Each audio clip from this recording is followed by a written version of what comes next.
but it doesn't look too flattering if you got too much fabric here around your shoulders. It's a method that lets you create extra stitches that are only visible on the inside or the wrong side, that are used only for the purpose to catch long floats, and they don't show up here. It's based on, it comes from machine knitting, and it's based on a double knitting concept. Hello, my name is Zanete. I am the designer behind Zanete Knits, and welcome to one of my pattern deep dives.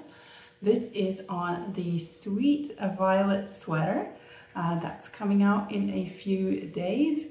It has been a design created in collaboration with Hobby Yarn, and in this video I'll talk about the inspiration, the yarn, the gauge and needles that I used, the construction and all the techniques that are necessary, as well as possible customization and modification options of the sweater. As it was a collaboration, we collectively agreed that it will be a pattern in the floral collection, which was the first inspiration part. And the second one was I found this really great color changing yarn among the Hobby Yarn offering. It's called Dream Color, and I fell in love with this particular colorway. And the Hobby team suggested that I pair it with the soft alpaca in this color Champagne. So this colorway is called Foxy. You can see blues and purples and a little bit of browns.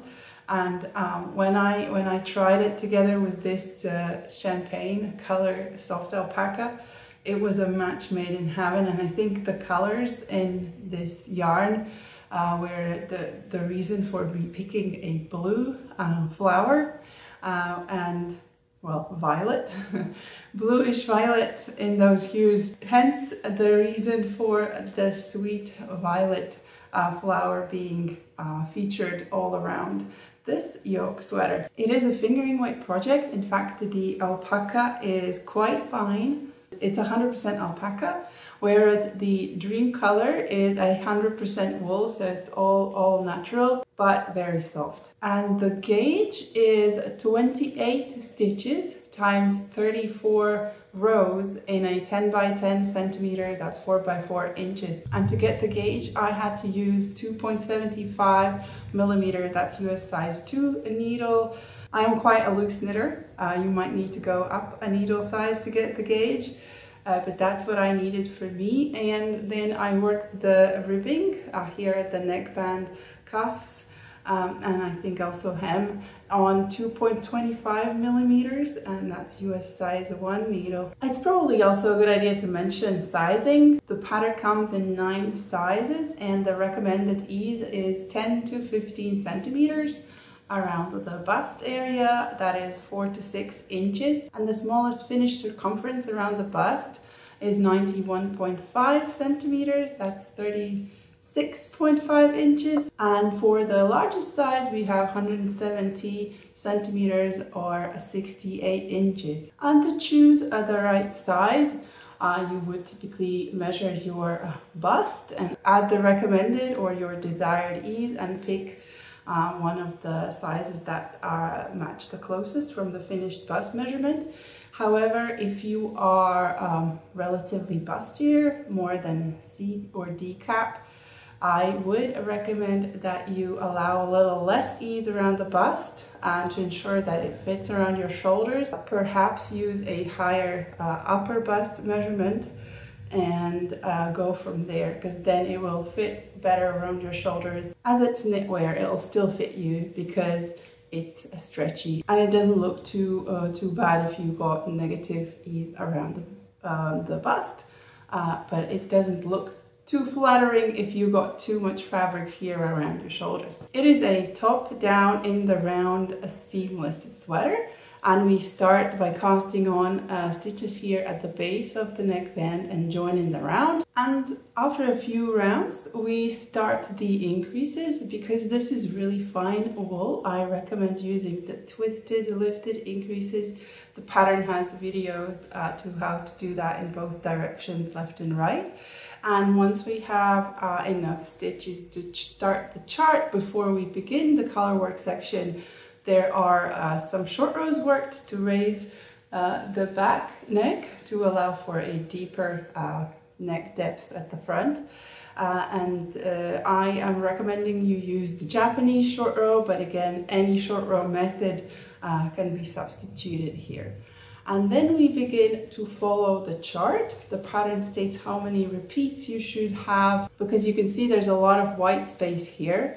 It might be a little bit tricky to get started, to orientate on where you should work those contrast color stitches. I highly recommend placing stitch markers after each repeat to keep you orientated. And also, because of the long sections in one color, the recommended technique for catching floats so that they don't show through in the pattern is the Ladderback Jacquard technique. It also has explanation and videos to all the demos of all the steps.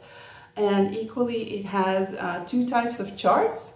One is without the Ladderback Jacquard placements, and one is with Ladderback Jacquard placements, if you'd like to follow suggested placements for those extra stitches here at the back.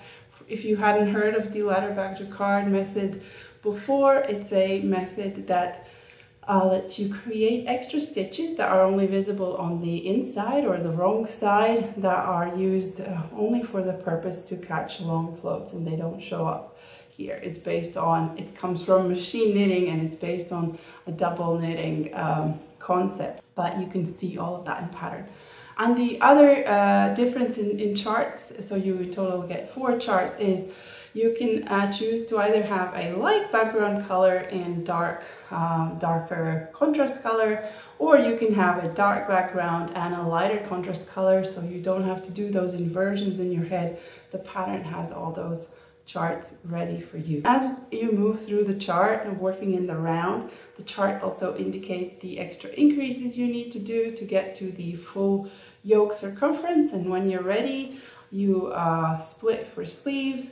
The yoke length is adjustable. Just remember that you can split anywhere after the last increase, otherwise the stitch counts will be off, because as you can see, the color work continues past sleeve separations. So when we separate the sleeves, if you use the Ladderback Jacquard technique, don't forget to not include the Ladderback Jacquard stitches in the stitch counts, but all of that is explained in the pattern as well. So yes, you can continue on the body, and because the pattern repeat is quite large, there isn't enough space to fit full repeats here at the underarm.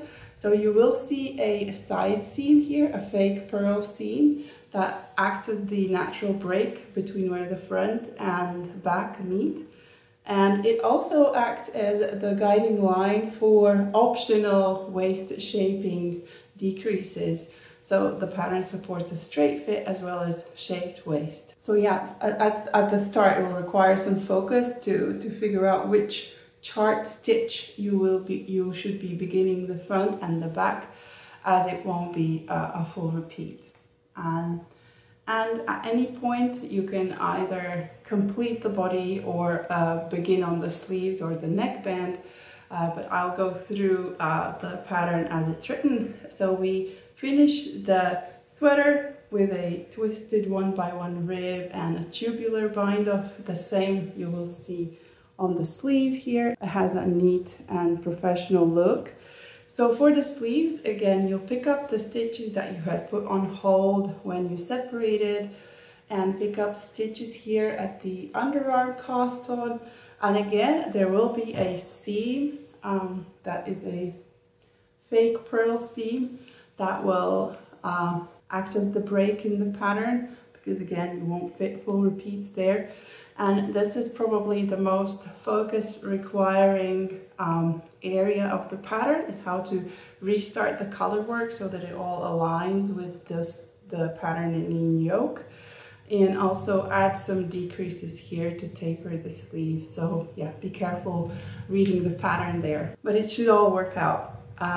Now the interesting thing about this sleeve is that it has a rather balloony shape. So we do the decreases a little slower here until we get to about 1/3 left and then we speed it up, and so that creates a lot more comfort here around the sleeves and they don't snag anywhere. And I just currently really love that sleeve shape. And finally we finish with a small folded collar. We pick up the stitches around the cast on, which is why we need a cast on method that allows easy picking up of stitches afterwards.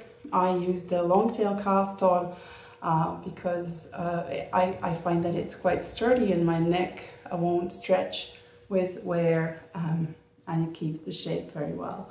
And you can work the ribbing, twist one by one twisted rib again to double the desired height, and then we fold it in and bind off by knitting together with a picked up stitch from the base row, and the pattern also has a demo for how to do that. Now the modifications, the customizations. The most basic one is the length. You can customize the sleeve length, the body length, also the yoke depth as you desire.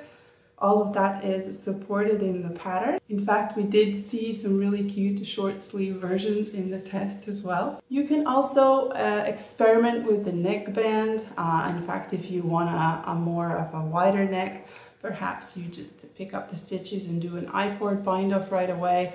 Or if you already know that you're not a fan of close necks, you could cast on with a sturdy cast on or a decorative cast on from the get-go, and know that you won't need to pick up stitches, and your sweater will already be finished as soon as you're done with the body and sleeves. And I also realized that not everybody likes that kind of balloony sleeve, so that's also possible to modify easily by adjusting the decrease cadence.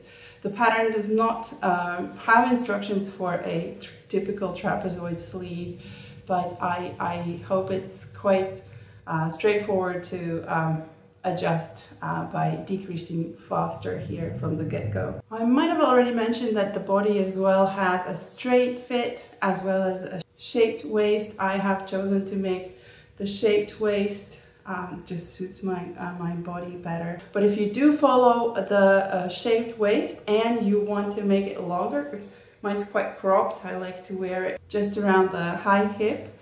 But if you wanted to make yours longer, you might need to add back some stitches, and the pattern has a note for that but doesn't provide the calculation, so it depends on how much longer you want it to add and what your circumference of the hip at that point is, to figure out how many increases you need to make to get back to either the original circumference or more if that's what you need. One really interesting modification that I should mention, because it was done in the test, was adding more color work in the body. So taking part of this repeat that we see in the yoke and adjusting it without the increases to suit the straight sections in the body all around. So if you would like to see what that looks like, head over to Ravelry Projects once the pattern is published, and you could easily identify that project in the list of all of them. And that's it. I hope this has been helpful. If you are a newsletter subscriber, you'll get a notification and an exclusive discount on the day of the release. And if you're not yet, you can still subscribe by following the link in the description. Thanks so much for watching, and I'll see you in the next one.